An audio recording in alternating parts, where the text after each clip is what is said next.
weligaa shil ma kugu dhacay bal haddaba haddii shil kugu dhacay ama aad garanaysid cid uu ku dhacay ma doonaysaa in laguu soo dhiciyo xaqaaga iyo magdhowgaaga la soo xiriir Russell Accident Claim. Russell Accident Claim waxay diyaar ku leeyihiin inta gaarigaaga ka maqan yahay in ay gaari kale ku siiyaan sida ugu dhaqsiyaha badan. sidoo kale haddii uu dhaawac ka soo gaaray ama aad ku dhax dhaawacantay dukaamada, iskuulada, goobaha shaqada iyo wixii la mid ah. Russell Accident Claim waxay si sahlan kugu soo dhicin doontaa wixii aad xaq u lahayd.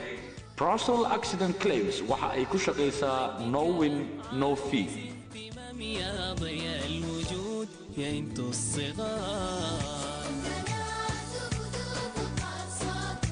haddaba wixii faahfaahin intaa dheer ka dayo telefoonada iyo ciwaanka shaashada hortaada ku qoran Russell Accident Claims. حقك 5,500 باوند بريستول وميد وعياريسا عيار متجر ما عيار رمضان كذا هاي اوكي ثانك يو Russell Accident Claims.